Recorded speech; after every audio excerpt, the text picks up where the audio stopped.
అందరికీ నమస్కారం. రాష్ట్రంలో మరో ఘోర రోడ్డు ప్రమాదం అయితే చోటు చేసుకుంది. పరిస్థితి దారుణం. వివరాలు ఈ వీడియోలో తెలుసుకుందాం. వీడియో స్కిప్ చేయకుండా పూర్తిగా చూడండి. అప్పుడే కంప్లీట్ ఇన్ఫర్మేషన్ అయితే మీకు అర్థమవుతుంది. అలాగే ఇంకా ఎవరైనా మన ఛానల్ సబ్స్క్రైబ్ చేసుకోకపోతే వెంటనే సబ్స్క్రైబ్ చేసుకోండి.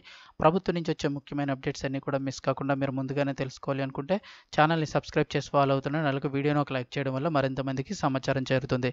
ఇక వివరాల్లోకి వెళ్ళిపోదాము. రోడ్డు ప్రమాదంలో ఇద్దరు సజీవ దహనం, గాయాలతో మరొకరు మృతి. కారు ఢీకొనడంతో ఆటోలో ఎగిసిపడ్డ మంటలు. పంట విక్రయించగా వచ్చిన 10 లక్షలు కూడా అగ్నికి ఆహుతి. వివరాలు చూస్తే కష్టపడి పండించిన పంటను విక్రయించి ఆ సొమ్ముతో ముగ్గురు రైతులు ఆనందంగా ఇళ్లకు బయలుదేరారు. మెలకువ వస్తే వారి స్టేషన్లోనే దిగిపోయి ఇంటికి వెళ్ళిపోయేవారే. కానీ విధి మరోలా తలంచడంతో రోడ్డు ప్రమాదం బారిన పడ్డారు. ఈ ఘటనలో ఇద్దరు సజీవ దహనం కాగా మరొకరు తీవ్ర గాయాల పాలై ప్రాణాలు కోల్పోయారు. పోలీసులు తెలిపిన వివరాల మేరకు ప్రకాశం జిల్లా బెస్తవారపేట మండలం బార్లకుంటకు చెందిన సోదరులు చిత్తారు వెంకటేశ్వర్లు, అలాగే చిత్తారు వెంకటరాములు మిరప రైతులు. స్థానికంగా ఉండే బిల్లా వెంకటేశ్వర్లు నాయుడు కూడా సచివాలయ ఉద్యోగిగా పనిచేస్తూ మిర్చి సాగులో తండ్రికి చేదోడుగా ఉంటున్నాడు. వీరు ముగ్గురు ఆదివారం గుంటూరు మిర్చి యార్డుకి వెళ్లి తమ పంటను విక్రయించారు.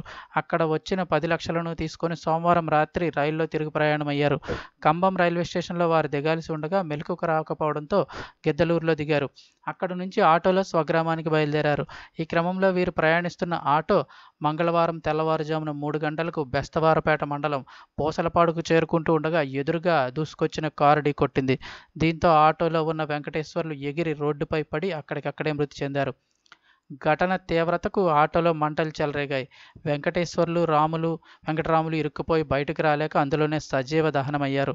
పంట విక్రయించగా వచ్చిన 10 లక్షల నగదు కాలి బూడిదైంది.